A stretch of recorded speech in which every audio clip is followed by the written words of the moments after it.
Assalamualaikum warahmatullahi wabarakatuh.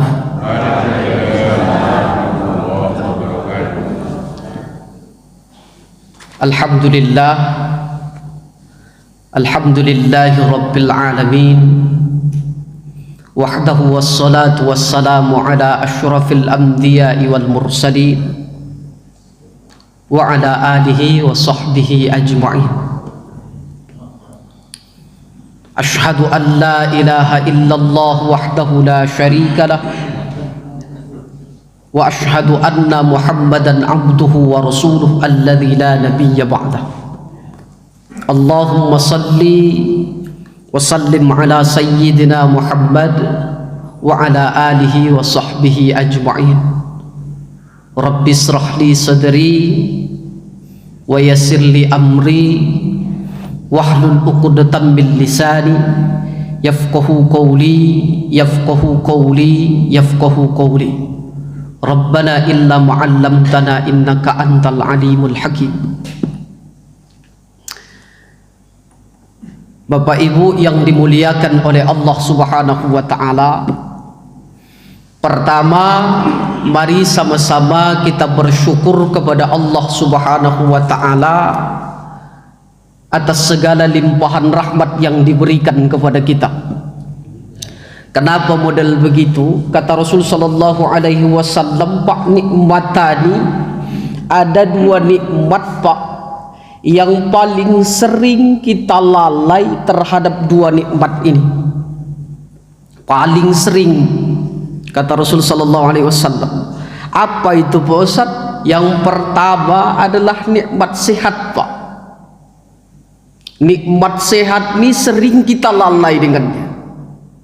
Mohon maaf Bapak Ibu yang dimuliakan oleh Allah, waktu diberikan oleh Allah Subhanahu wa taala kepada kita tenaga kuat Pak, kuat tenaga, sehat badan, sehat mata, sehat pendengaran, lalai kita Pak kadang untuk menggunakan nikmat itu. Sehat badannya, dekat rumahnya ke masjid, azan berkumandang, tak datang ke masjid Pak, lalai. Waktu sehat mata, sehat telinga, susah kita Pak, lalai kita kesibukan yang lain, tak mau baca nih. Tapi ketika Allah Subhanahu wa taala mulai cabut nikmat itu satu-satu, baca Al-Qur'an nih, buka Al-Qur'an, semua hurufnya sudah bersambung Pak. Barulah di situ kita mau baca Quran. Ya Allah, gimana lah penglihatan saya nih, kelihatan hurufnya sudah bersambung semua.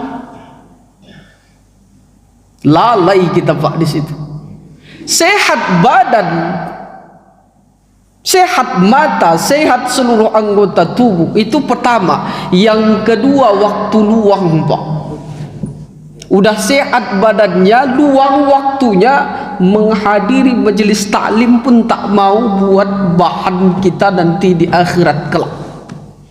Kenapa model begitu? Karena kalau kita beramal ibadah tanpa ilmu, itu sama aja dengan bohong Pak, mohon maaf, sama dengan bohong. Makanya banyak di antara kita, kata Rasul, yang lupa dua nih. Kadang sehat badannya, waktunya tak ada. Kadang lapang waktunya, badannya tak sehat. Yang parah tuh yang model tadi, sehat badannya, luang waktunya, tak mau dia datang Pak. Ini yang paling parah nih. Karena banyak di antara kita, mohon maaf Bapak Ibu yang dimuliakan oleh Allah Subhanahu wa taala, yang menganggap nikmat tuh kadang cuman harta, mohon maaf. Banyak di antara kita Pak yang menganggap nikmat tuh kadang kesenangan. Padahal ini aja Pak, kita yang hadir di sini, yang datang di sini ya. Ini yang datang di sini sebahagian ada yang datang naik mobil, ada sebahagian naik Honda, ada yang jalan kaki. Alhamdulillah Pak, kita sampai di sini dengan selamat Pak. Selamat kita sampai sini. Bukankah ada di luar sana yang niatnya dari rumah sholat subuh berjamaah, kan bagus niatnya tuh, sholat subuh berjamaah, tapi ketika di jalan mau berangkat ke masjid, ada mobil ditabrak mobil, ada Honda ditabrak Honda, sepeda motor, tak sampai dia ke masjid tuh Pak. Kita alhamdulillah sampai di sini, duduk di sini mendengarkan kajian. Nah, bukankah itu juga nikmat dari Allah? Makanya Bapak Ibu yang dimuliakan oleh Allah Subhanahu wa taala, bersyukur kepada Allah atas segala apa yang diberikan oleh Allah Subhanahu wa taala kepada kita. Kemudian yang kedua Bapak Ibu yang dimuliakan oleh Allah Subhanahu wa taala, kita berselawat kepada Nabi besar Muhammad sallallahu alaihi wasallam. Kalau dalam kitab Tanqihul Qaul Pak, ditulis oleh Syekh Nawawi Al-Bantani, ada di situ riwayat Bu, kata Rasul sallallahu alaihi wasallam, man shalla alayya, siapa yang berselawat kepadaku, fi yaumin mi'ata marratin, dalam satu hari itu Pak 100 kali selawat, qadallahu lahu mi'ata hajatin, maka Allah Subhanahu wa taala mengabulkan 100, memperkenankan 100 doanya Pak. Kita yang banyak doa nih, yang banyak keinginan nih Pak, yang banyak keinginan nih Bu, banyak berselawat kepada Nabi. Sab'ina min hali akhiratihi, 70 Allah Subhanahu wa taala berikan untuk akhiratnya nanti. Wa thalathina min hali dunyahu, 30 Pak doa itu diperkenankan Allah di dunia ini. Itu dalam hadis. Ini Al-Quran ini, bismillahirrahmanirrahim, innallaha, sesungguhnya Allah, wa malaikatahu, dan para malaikatnya, yusalluna 'alan nabi, bersolawat kepada Nabi. Ya ayyuhalladzina aman, kalau kalian mengaku beriman, kata Allah. Itu teks ayatnya Pak. Ya ayyuhalladzina amanu, bagi kalian yang mengaku Allah itu Tuhannya, sallu alaihi wasallimu taslima, bersolawatlah kepada Nabi, kata Allah Subhanahu wa taala. Yang menciptakan dunia ini Pak bersolawat kepada Nabi. Apalagi lah model-model kita nih Pak, itulah agungnya Rasul sallallahu alaihi wasallam. Makanya Pak ada di ayat nih dalam Al-Qur'an nih, dalam kitab Tanbihul Ghafilin yang ditulis Abu Laits As-Samarqandi, ada 3 ayat yang sengaja diturunkan oleh Allah Subhanahu wa taala bergandengan. Salah satu di antaranya ati Allah wa atiur Rasul, pertama. Yang kedua aqimis shalah wa atuz zakah. Yang ketiga bersyukur kepada Allah, anishkurli wali walidaik, bersyukur kepada Allah, berbuat baik kepada kedua orang tua. Ini Pak tak boleh satu dikerjakan, yang lain tak dikerjakan. Ati Allah wa atiur Rasul, taat kita kepada Allah Pak, solatnya luar biasa, zakatnya luar biasa, infaknya luar biasa, puasanya luar biasa, tapi Pak tak mau bersolawat kepada Nabi, tak diterima Pak. Itu hebatnya Pak.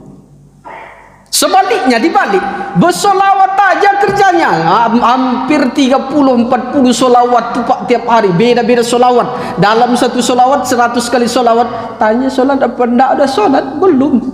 Tak sempurna Pak, tak diterima. Dua ni Pak tak boleh ditinggal. Taat kepada Allah, harus taat kepada Rasul. Kalau kita solat harus keluarkan zakat, bersyukur kepada Allah, buat baik kepada kedua orang tua. Itulah Pak hebatnya. Makanya Bapak Ibu yang dimuliakan oleh Allah Subhanahu wa taala, mengawali kajian kita pada subuh hari ini, mari sama-sama kita berselawat kepada Nabi besar Muhammad sallallahu alaihi wasallam. Sama-sama Bapak Ibu yang dimuliakan oleh Allah, semoga Allah Subhanahu wa taala memberikan kepada kita, memudahkan kita untuk mendapatkan syafaat Nabi besar Muhammad sallallahu alaihi wasallam. Sallallahu alaihi Muhammad sallallahu alaihi wasallam, sallallahu ala Muhammad, sallallahu alaihi wasallam, sallallahu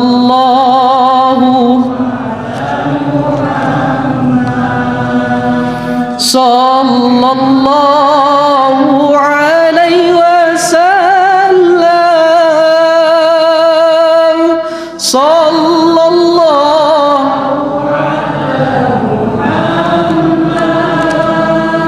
sallallahu alaihi wasallam.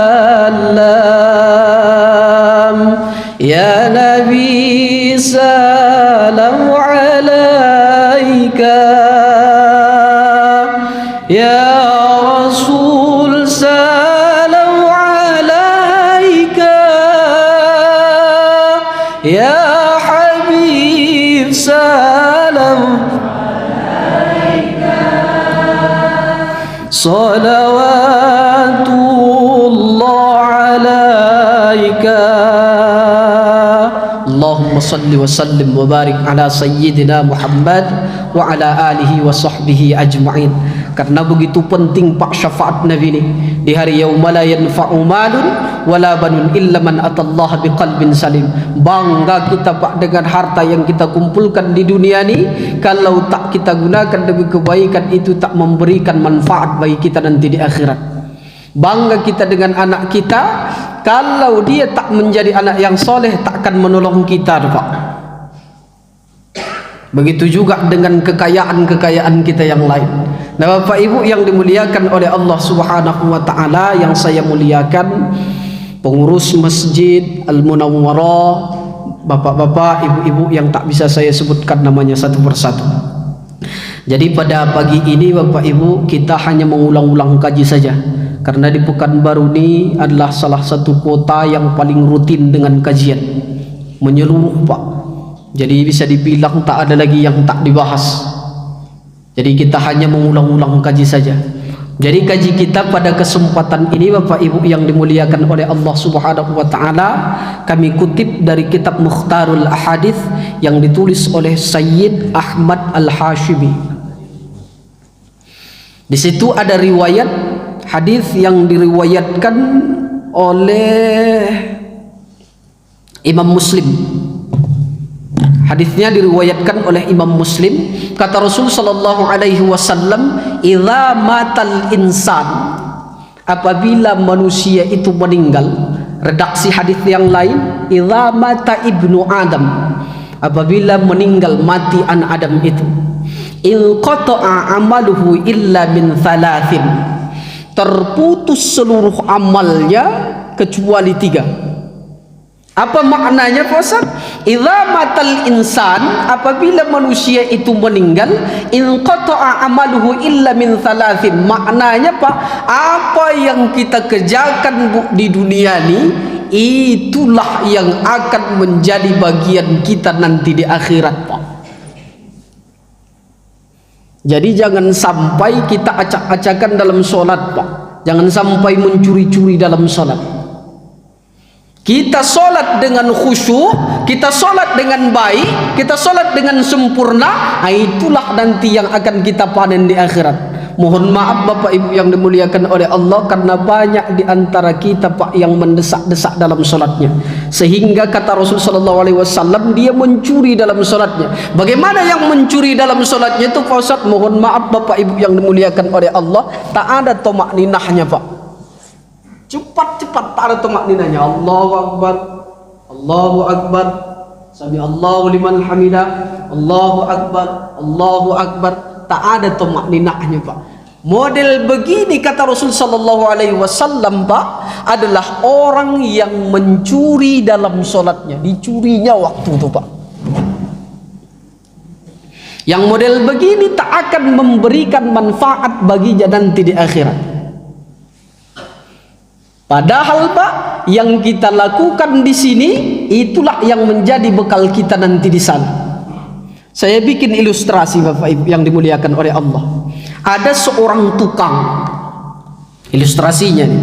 Ada seorang tukang, dia sudah puluhan tahun kerja dengan bosnya.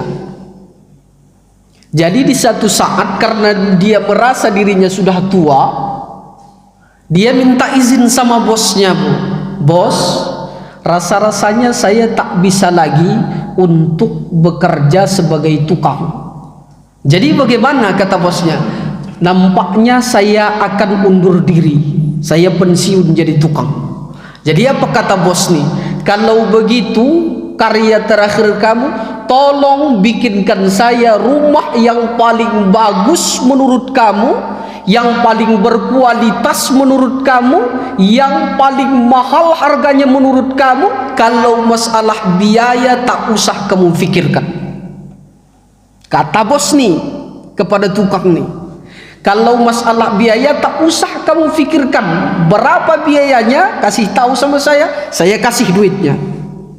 Jadi Pak, pendek cerita, dibelilah oleh bapak nih bahan-bahan tukangnya. Karena di pikiran dia, di pikiran bapak nih, kalau cepat selesai rumah nih, dikasih kuncinya kepada bos, selesai urusannya dengan bos. Pikiran dia. Jadi diambilnya Pak barangnya yang acak-acakan, pokoknya asal bahan saja. Dirangkainya Pak rumah itu tak seindah apa yang dibayangkan bosnya. Artinya asal siap saja. Yang biasanya dia mengerjakan rumah itu yang bagus kurang lebih 2 tahun penuh. Kalau yang antik, yang bagus, yang besar, karena petuahnya tadi yang bagus, yang besar, yang mahal, yang berkualitas, itu petuahnya. Jadi dibangunnya rumah ini tak sampai 6 bulan udah selesai. Jadi kuncinya dikasih kepada bos. Apa katanya? Bos, rumahnya sudah selesai.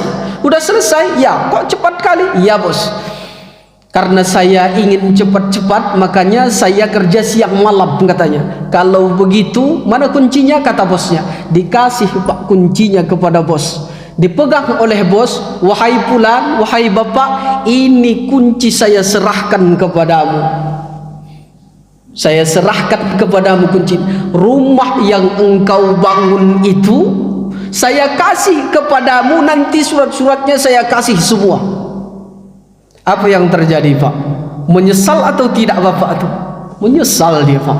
Kenapa modal begitu? Kalaulah kemarin saya ambil bahan yang terbaik, kalaulah kemarin saya ambil tanah yang luas, kalaulah kemarin saya berikan ke kinerja yang terbaik, maka itu semua untuk saya. Model begitulah Pak amal ibadah yang kita lakukan di dunia ini. Salat kita dengan baik, puasa kita dengan baik, zakat kita dengan baik, haji kita dengan baik, nanti Pak itu yang kita panen di akhirat. Ini kuncimu, pergilah ke rumahmu, di situ bersenang-senang, kata Allah.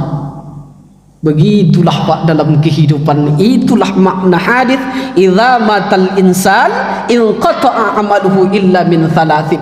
Itu Pak masih hidup, yang masih hidup, karena kalau kita sudah meninggal dunia tak ada lagi illa bi thalathin, yang 3 ini. Nah, makanya Bapak Ibu yang dimuliakan oleh Allah Subhanahu wa taala, baik-baiklah kita kerjakan salat kita di dunia ini, karena Pak itu untuk kita juga. Apalagi ini momennya kan tepat untuk muhasabah.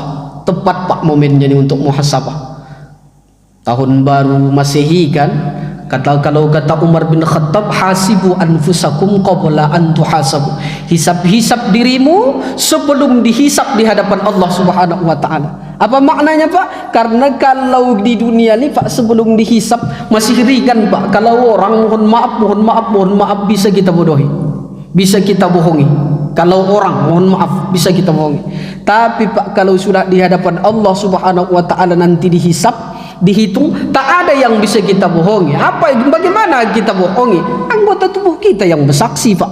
Surah Yasin di sini mengatakan al-yauma nakhtimu ala afwahihim wa tukallimuna aydihim wa tashhadu arjuluhum bima kanu yaksibun. Kalaulah mulut nih kita mengatakan nanti di hadapan Allah, ya Allah saya tak melakukan korupsi, ya Allah saya tak mengambil hak orang lain. Ini Pak tangan nih mengatakan, betul ya Allah, saya yang ambil, saya yang megangnya. Gimana kita Pak mau berkelah lagi? Makanya kata Umar bin Khattab, hisap dirimu, perhatikan dirimu, mana yang salah perbaiki sebelum dihisap di sana di hadapan Allah Subhanahu wa taala. Kenapa? Karena kalau di hadapan Allah Subhanahu wa taala dihisap berat. Berat Pak, berat. Kalau kurang khusyuk, kita usahakan bagaimana caranya biar khusyuk. Kalau kita ngambil hak orang lain, kita usahakan Pak bagaimana caranya mengembalikan, meminta izin atas barang yang kita ambil. Kalau selama ini kita merasa berhasil membodoh-bodohi orang dalam dagang, perbaikilah Pak, mohon maaf, mohon maaf. Kalau selama ini kita angkuh, tak mau memaafkan sesama kita, sesama muslim, mohon maaf, mohon maaf, mohon maaf Pak. Kata Rasul, la yadkhulul jannah, tak masuk surga. Bagaimana orang yang tak masuk surga itu? Qati'ur rahim, orang yang memutus tali silaturahim. Bahkan Pak, Bapak Ibu yang dimuliakan oleh Allah, hadis ini ditafsir oleh para ulama, walaupun orang itu mati dalam masjid dalam keadaan salat, kalau dia melaksanakan memutus silaturahim, la yadkhulul jannah. Mohon maaf Pak, berat.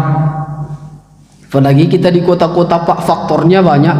Kadang-kadang masalah sampahnya kecil, ditaruh sampah itu bukan sampah saya kok, kamu naruh sampah di situ. Dapat lebaran, yuk kita minta izin, yuk salam-salaman yuk. Mau muntah aku lihat mukanya.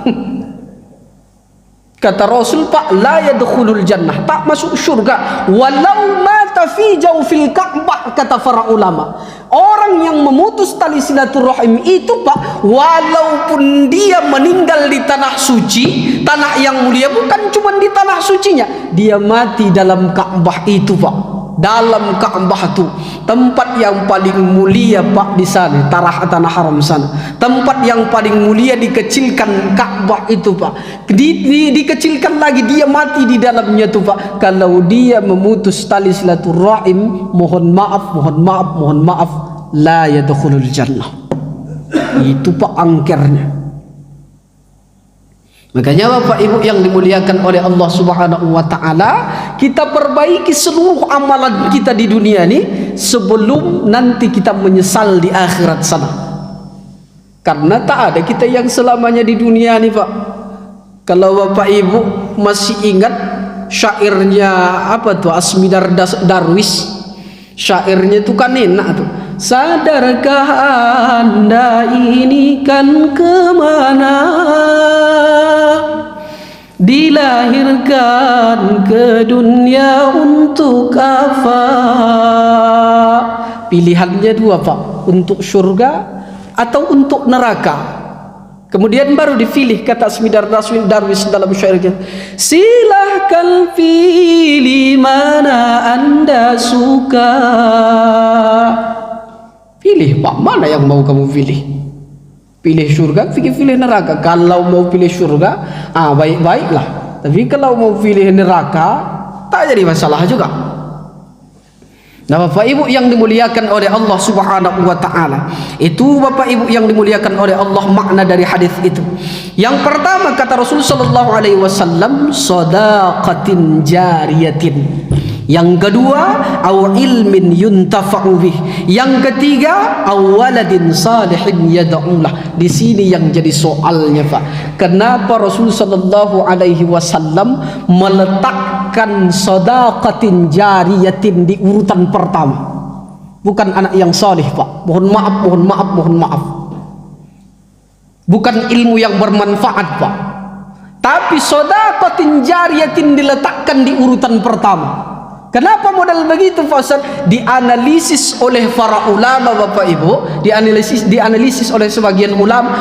karena yang paling cepat sampainya ke kita, yang paling terjamin sampainya ke kita, sadaqatin jariyatin, sedekah yang kita kerjakan dengan ikhlas, Pak.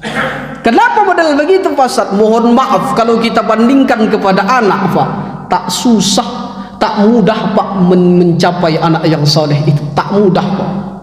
Tak mudah, Pak, mencapai anak yang soleh itu. Sulit. Makanya Nabi Ibrahim alaihissalam 83 tahun lamanya dia berdoa, Rabbi habli minas salihin, Rabbi habli minas salihin, Rabbi habli minas salihin. Itu kan Nabi Fasal.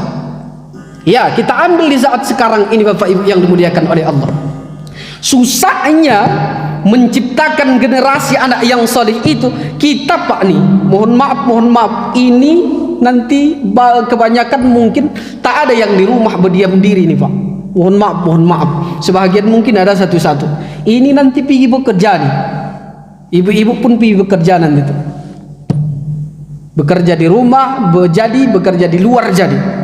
Kita bekerja semua nih, Pak. Anak-anak kita, mohon maaf, anak-anak kita masih banyak yang goyang-goyang kaki. Yang jadi soalnya susahnya menciptakan anak yang soleh itu sudah keluar keringat kita, Pak, keluar banting tulang di luar sana, dapat duit, mohon maaf, dapat duit 100.000, dapat duit 100.000, bapak belikan beras, bawa ke rumah, dimasak oleh ibu, dihidangkan di meja makan. Dipanggil anak, nak, makanan sudah siap makanan, anak makan anak. Sesudah makan anak, mohon maaf, masih banyak anak meletakkan piringnya yang kotor saja, Pak, di tempat cucian piring yang kotor. Tak mau dia. Susah menggapai anak yang soleh. Susah, Pak. Udah capek kita cari nafkah, sudah dimasakkan, ditaruh di meja makan, disuruh makan, menaruh piringnya yang kotor saja tak mau dia. Jangankan untuk mencucinya, Pak, membantu orang tua dia saja mencuci piring itu tak mau dia. Itulah, Pak, susahnya mencari anak yang soleh. Sesudah dia menjadi anak yang saleh, kalau dia tak doakan kita, Pak, kita masih tertunda mendapatkan manfaat anak yang saleh. Makanya Rasul sallallahu alaihi wasallam meletakkan sedekatin jariyatin di urutan pertama. Kalau sedekatin jariyah ini, Pak, yang mengasihi ini kan sudah dicatat oleh para malaikat nih, Pak, pahalanya bagi orang yang mengasihi ini. Itu insya Allah sudah jadi milik kita, Pak. Urusannya ikhlas apa tidak, cuman itu lagi. Masalah hati lagi mainnya. Kalau anak yang tadi enggak, udah capek-capek ibu mengeluarkannya, mohon maaf, berjuang hidup dan mati, dibesarkan, kemudian dikasih makan. Kadang-kadang mulut dia lebih angker lagi daripada mulut orang tuanya, Pak. Lebih angker lagi. Susah menciptakan anak yang saleh. Dibandingkan dengan awu ilmin yuntafa'u bih. Ilmu itu, Pak, bukan semudah membalikkan dua telapak tangan menggapai itu. Kalau istilah anak pesantren, Pak, bangun tengah malam menghafal luar biasa, amalkan. Sesudah diamalkan barulah kami bisa menyampaikan kepada bapak-bapak, ibu-ibu apa yang berada di isi kepala kami ini. Butuh proses yang lama, Pak. Tapi kalau sedekatin jariyatin itu enggak. Kita bekerja, kalau kita mengharapkan anak yang soleh, bekerjanya di situ karena kita butuh makan. Proses mendidiknya di situ. Kalau enggak, dia enggak menjadi anak yang soleh. Kemudian dia harus mendoakan, masih punya proses, Pak. Ilmu itu pergi dulu cari kemana-mana, hafal dulu, masih proses. Di samping itu di awal tadi kita masih butuh makan juga, cari nafkah lagi. Sesudah itu amalkan dulu. Sesudah diamalkan barulah kita ajarkan. Sesudah kita ajarkan, kalaulah dia amalkan baru kita mendapat. Kalau sedekah jariyatin itu Pak cuman dua. Kita cari sebagaimana kita mencari dalam menuntut ilmu, kita cari sebagaimana kita mencari dalam mendidik anak. Ada duit tuh Pak, sedekahkan, sedekahkan. Insya Allah itu akan menjadi milik kita. Nah, itu Pak simpelnya kenapa Rasul sallallahu alaihi wasallam meletakkan sedekatin jariyatin di urutan pertama. Di sini ada satu kisah yang menarik Bapak Ibu. Sahabat Nabi besar Muhammad sallallahu alaihi wasallam, namanya Sya'ban, nama sahabat ini. Sahabat ini dia selalu sholat berjamaah di masjid, sholat berjamaah di masjid setiap waktu. Jadi di satu subuh si Sya'ban ini tak datang, karena Sya'ban ini kan dia mempunyai keunikan Sya'ban ini Bapak Ibu, dia maunya sholat di pinggir, kalau tidak pinggir kanan, pinggir kiri, dia ngambil di situ aja tempatnya. Kenapa dia ambil kalau tidak samping kiri samping kanan? Karena takut dia Pak mengganggu orang lain kalau lewat di depannya ketika dia melaksanakan sholat sunnah, nggak fokus perhatiannya. Makanya diambilnya tempat di sudut biar tak ada orang yang lewat. Makanya dia sholat di situ. Di satu hari Rasul sallallahu alaihi wasallam tak melihat Sya'ban datang. Jadi ditanya oleh Rasul sallallahu alaihi wasallam, Sya'ban kemana? Tak tahu ya Rasul, kata sahabat yang lain. Pada saat itu Abdullah ibnu Ma'tum azan. Sesudah azan, Abdullah ibnu Ma'tum ini langsung mau qomat. Apa kata Rasul sallallahu alaihi wasallam? Tunggu dulu wahai Abdullah ibnu Ma'tum, Sya'ban belum datang. Baik ya Rasul. Ditunggu beberapa saat, Sya'ban tak datang. Sya'ban tak datang karena hari sudah mulai terang. Maka Rasul sallallahu alaihi wasallam menyuruh Abdullah ibnu Ma'tum untuk qomat. Jadi Abdullah ibnu Ma'tum qomat pada masa itu. Rasul sallallahu alaihi wasallam imam dalam solat Pak. Sesudah imam dalam solat, diperpendek ceritanya, kemudian Rasul sallallahu alaihi wasallam berbalik itu. Makanya Pak, mau imam tuh disunnahkan dia menghadap kepada jamaah, cuman imam ya, menghadap kepada jamaah setelah selesai solat. Jadi dilihat oleh Rasul sallallahu alaihi wasallam ke samping, rupanya Sya'ban nggak datang juga.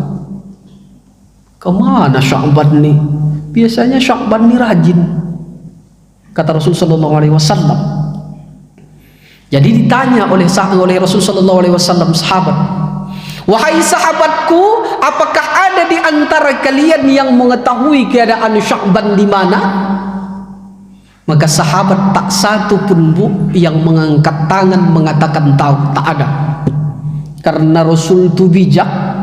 Diubah oleh Rasul sallallahu alaihi wasallam pertanyaannya Pak, wahai sahabatku, adakah di antara kalian yang mengetahui di mana rumahnya Sya'ban?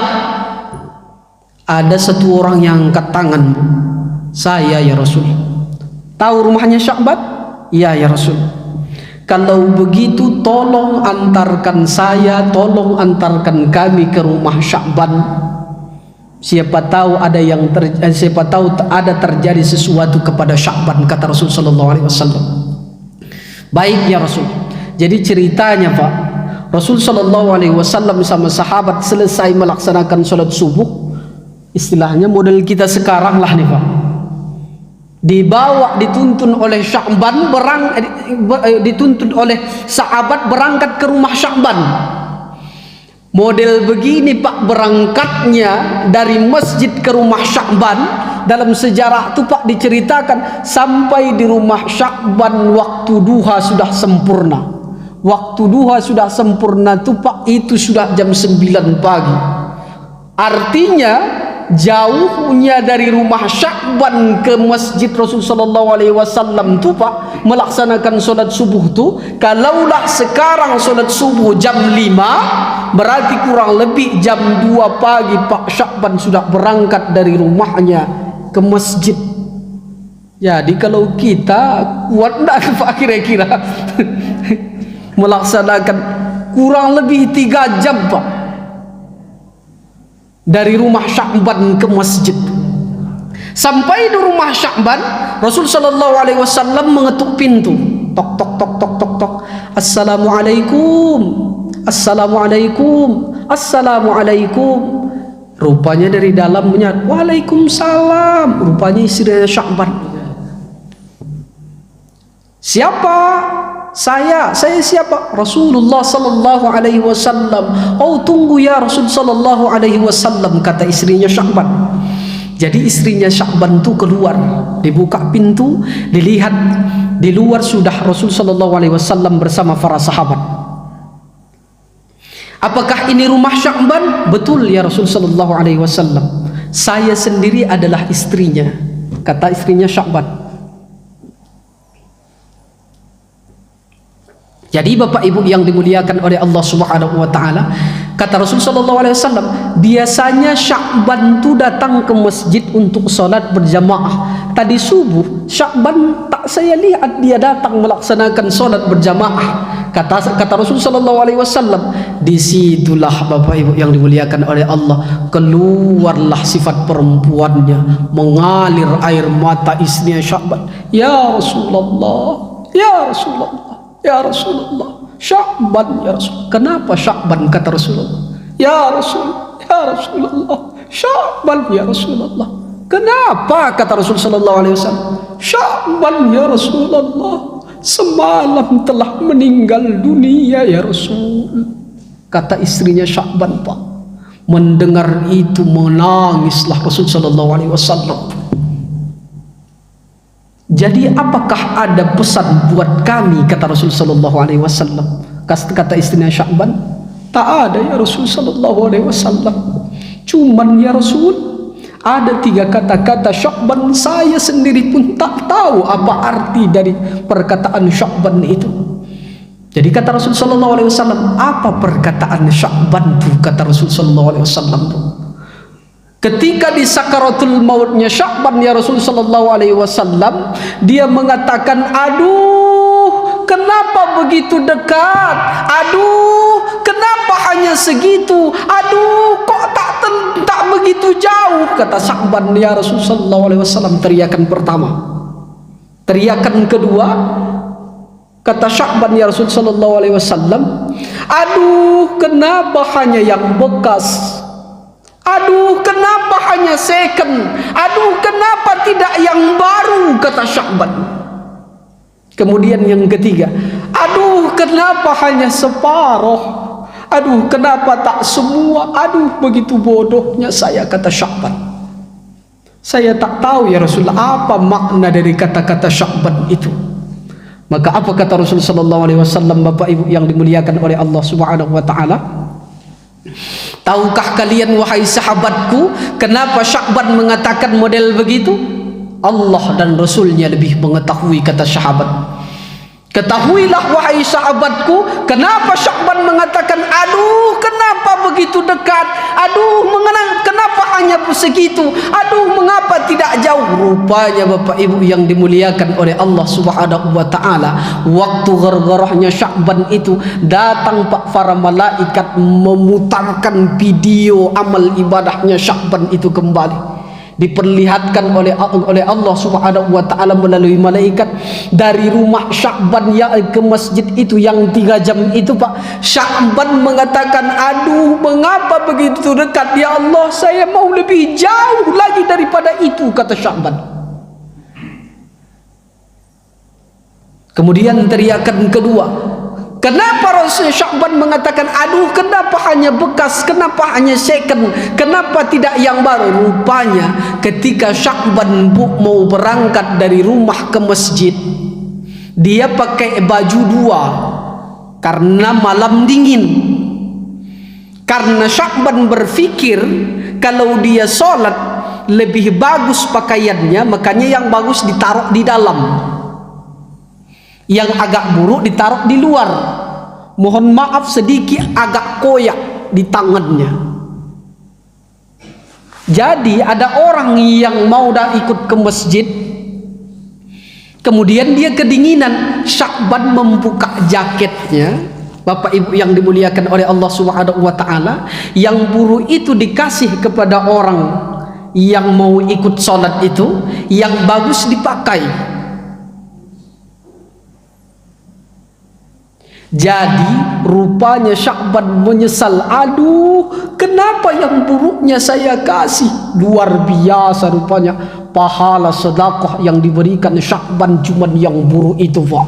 Makanya sedekatin jariyatin diletakkan oleh Rasul sallallahu alaihi wasallam di urutan pertama, Pak. Luar biasa, malahan Pak itu tak yang baru. Bagaimana kalau yang baru? Aduh bodohnya saya, kenapa tak yang baru saya kasih, kata Sya'ban. Teriakan ketiga, tahukah kalian wahai sahabatku, Allah dan Rasulnya lebih mengetahui. Rupanya Pak, ketika Sya'ban pulang dari masjid, duduk di depan rumahnya, istrinya menyiapkan sepotong roti dan segelas susu. Kemudian datang pengemis lewat.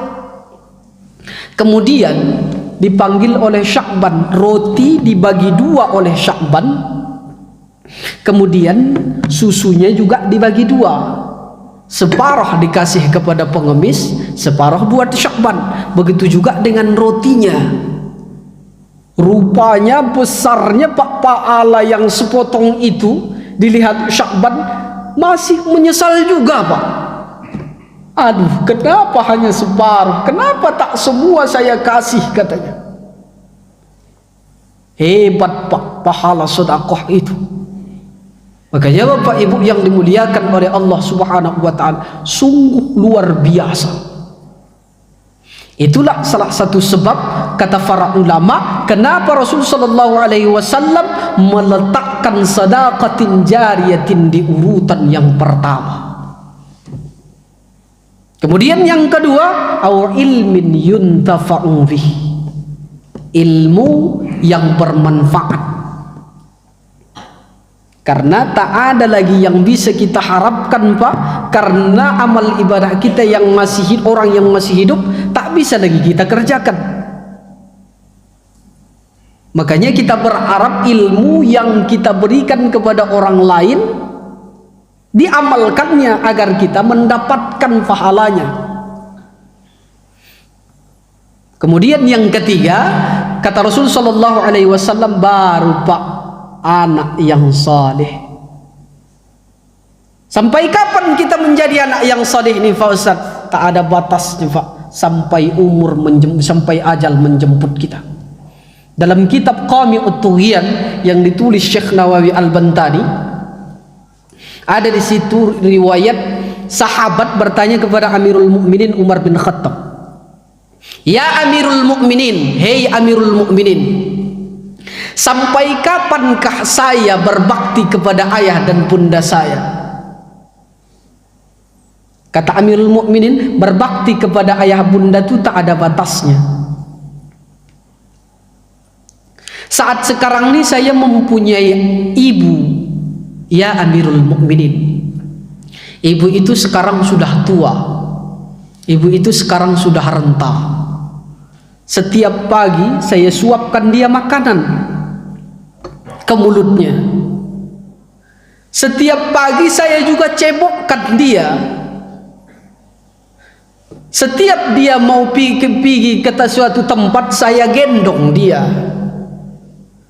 Apa-apa yang dibutuhkannya saya penuhi, ya Amirul Mukminin. Jadi apakah saya telah berbakti atau apakah sudah tuntas kewajiban saya kepada kedua orang tua saya? Kata sahabat nih kepada Amirul Mukminin. Maka apa kata Umar bin Khattab, Bapak Ibu yang dimuliakan oleh Allah Subhanahu wa taala? Belum selesai kamu berbakti kepada ibumu. Kenapa? Karena engkau memang betul menyuapkan makanan itu ke mulut ibumu. Engkau memang betul mencebokkan ibumu. Engkau memang betul menggendong ibumu.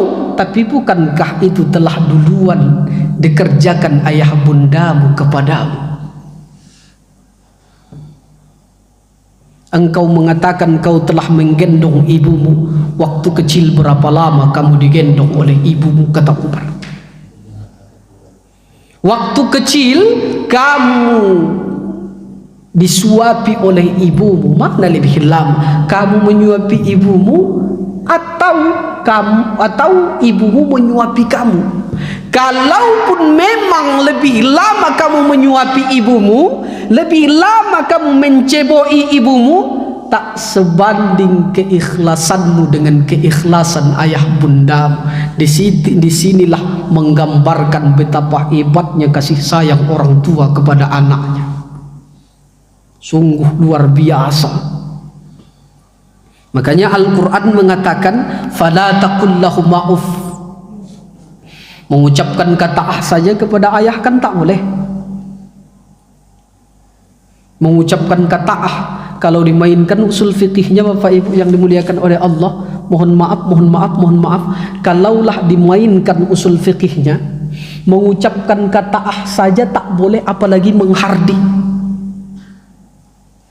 Mengucapkan kata saja tak boleh, apalagi main tangan, makin tak boleh. Mengucapkan kata saja tak boleh, apalagi menendang ibu. Mengucapkan kata saja tak boleh, apalagi mengata-ngatai ibu, ayah, makin tak boleh. Itulah halusnya bahasa Al-Quran nih Bapak Ibu yang dimuliakan oleh Allah Subhanahu wa Ta'ala. Sungguh luar biasa, Pak. Makanya Bapak Ibu yang dimuliakan oleh Allah Subhanahu wa Ta'ala, kita sebagai anak mempunyai kewajiban kepada kedua orang tua kita. Masih ada waktunya nih, Pak? 8 menit lagi. Makanya Bapak Ibu yang dimuliakan oleh Allah Subhanahu wa Ta'ala, kita mempunyai kewajiban kepada ayah dan bunda kita. Dijelaskan dalam kitab Tanbihul Ghafilin, salah satu kewajiban kita kepada kedua orang tua kita adalah memberikan kepadanya makan apabila kita makan. Tak boleh kita Pak menyia-nyiakan ayah bunda kita selama kita diberikan oleh Allah Subhanahu wa Ta'ala kelebihan rezeki. Makanya mohon maaf ibu, mohon maaf sekali lagi, mohon maaf ibu, kalaulah suami kita masih mempunyai ibu, bapak tak perlu minta izin kepada ibu untuk memberikan hartanya kepada orang tuanya. Mohon maaf ini. Jadi bapak pun kalaulah bapak telah menjumpai istri, tak perlu atau istri mendukung kita memberikan makan kepada kedua orang tua, ketahuilah Pak bahwa bapak telah bersama penghuni surga di dalam rumah bapak. Begitu juga sebaliknya. Ketahuilah Bu, kalau ada suami ibu yang tak pelit, yang memperhatikan orang tuanya, ketahuilah ibu bahwa ibu telah satu rumah dengan penghuni surga di rumah ibu. Karena ada tipe perempuan nih Bapak Ibu yang dimuliakan oleh Allah. Mohon maaf, kalau sudah dikasih duit semua sama dia, ongkos buat beli minyak aja pun tak keluar lagi Pak. Mohon maaf. Jangankan buat orang tua, duit udah dikasih semua. Ma minta duit buat beli minyak aja, kemarin baru diisi. Ma kemarin baru diisi, malah kita yang cari kan. Nah itulah Bapak Ibu yang dimuliakan oleh Allah Subhanahu wa Ta'ala. Tak boleh kita Pak membiarkan orang tua kita. Itu yang pertama. Kemudian yang kedua, memberikan pakaian yang layak kepada orang tua kita kalau kita mampu untuk memberikannya. Jangan biarkan Bapak, jangan biarkan Ibu, orang tua itu pakaiannya kusut, pakaiannya acak-acakan. Kalau kita masih mampu, diberikan oleh Allah Subhanahu wa Ta'ala kemampuan untuk membelikan pakaian yang bagus kepada ayahnya, kepada ayah dan bunda kita, jangan biarkan itu terjadi. Kenapa? Karena kata Rasul sallallahu alaihi wasallam, ridallah fi ridal walidain wa suhtullah fi suhtil walidain. Ridhonya Allah Subhanahu wa Ta'ala itu terletak pada ridhonya kedua orang tua, dan murkanya Allah Subhanahu wa Ta'ala itu terletak pada murkanya kedua orang tua. Jangankan yang baik Pak, yang baik, jangankan yang baik, yang jelek saja Pak didoakan oleh orang tua kita kepada kita, itu Pak dikabulkan oleh Allah Subhanahu wa taala. Dipertontonkan kepada kita kisah Juraid. Ini yang masyhur kisah nih. Yang dia sholat, dia menganggap sholat itu lebih penting daripada panggilan maknya.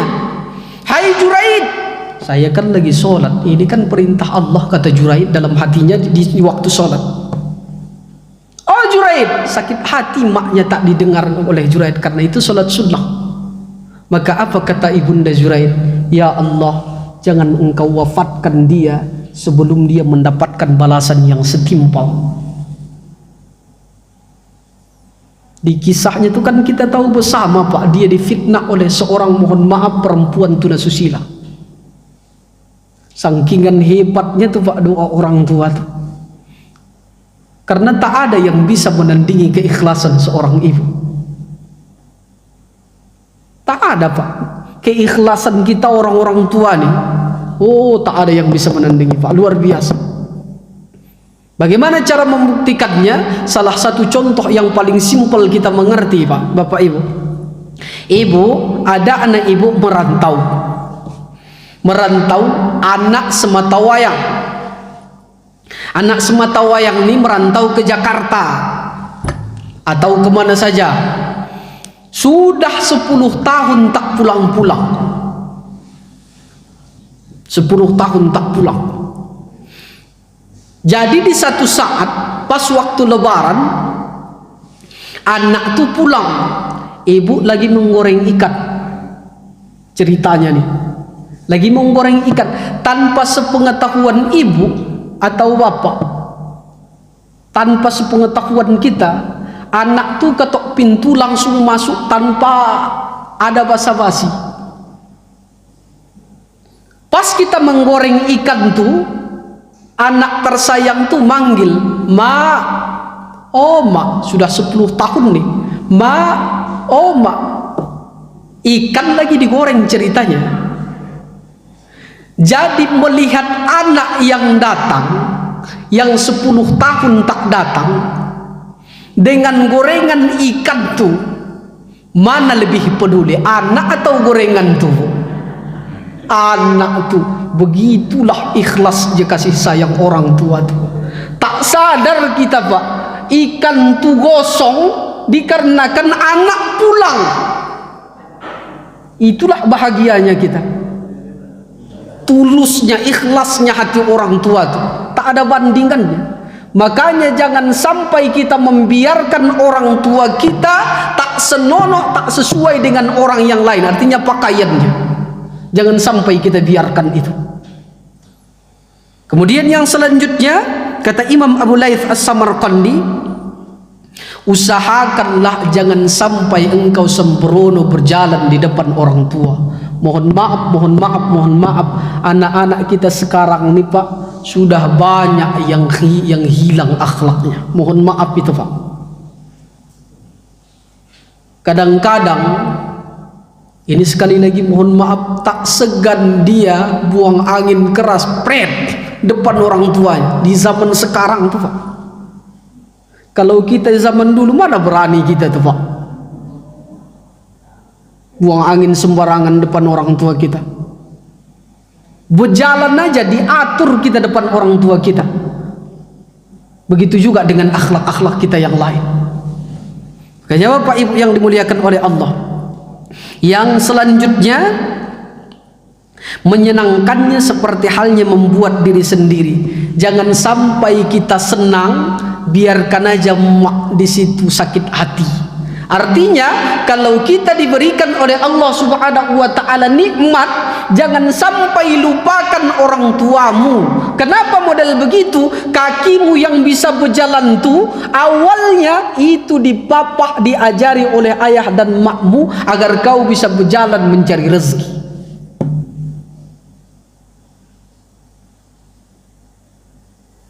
Tangan yang kita gunakan untuk mengerjakan sesuatu, menghasilkan duit itu awalnya diajari oleh ayah mak kita. Jangan biarkan orang tua kita itu sakit hati dikarenakan nikmat yang diberikan oleh Allah Subhanahu wa taala kepada kita.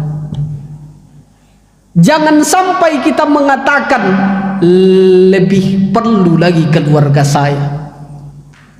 Jangan sampai itu keluar dari mulut kita, Pak. Daripada ayah dan bunda saya. Orang tua itu Bapak Ibu yang dimuliakan oleh Allah Subhanahu wa taala sangat penting. Dipersingkat, kemudian yang selanjutnya tidak berhenti untuk mendoakan kedua orang tua yang sudah kita bahas tadi. Salah satu ciri orang yang soleh itu, anak yang soleh itu, dia berbuat baik dalam kehidupannya, kemudian dia mendoakan kedua orang tuanya. Kemudian yang selanjutnya, jangan sampai kita meninggalkan sholat, Pak. Karena kalau kita meninggalkan sholat, itu sebahagian dosanya itu diberikan kepada ayah dan bunda. Mohon maaf kita yang hadir ini, sedikit lagi mohon maaf, banyak di antara kita, Pak, yang datang ikut pengajian di masjid waktu subuh, anak-anak di rumah tuh sedang tidur. Yang paling parah, ada di antara kita orang tua nih, anak tidur azan berkumandang, kemudian baygon anti nyamuk dihidupkan depan anak, di dekat anak, agar anak tak digigit nyamuk biar lelap tidurnya, karena dia perasaan kita capek. Sekali lagi mohon maaf, dimanapun Al-Qur'annya, Bu, Bapak, dimanapun Al-Qur'annya, orang yang tak mengerjakan sholat, orang yang meninggalkan sholat itu, Pak, masuk dulu ke dalam neraka. Apa maknanya? Kalau Bapak Ibu yang dimuliakan oleh Allah Subhanahu wa taala membiarkan anak tidur waktu subuh, tak menyuruhnya sholat, bahkan menghidupkan baygon, menghidupkan anti nyamuk, sama saja, Pak, Bapak Ibu membakar anak Ibu sendiri di dalam rumah tuh. Itu angkernya Bapak Ibu yang dimuliakan oleh Allah Subhanahu wa taala. Kemudian yang terakhir, Bapak Ibu yang dimuliakan oleh Allah Subhanahu wa taala, menyenangkan orang tua kita dengan segala cara, baik dengan ucapan, tingkah laku kita. Nah, Bapak-bapak, Ibu-ibu yang dimuliakan oleh Allah Subhanahu wa taala, mudah-mudahan kajian kita pada subuh hari ini bermanfaat bagi kita semua, terutama bagi diri kami pribadi.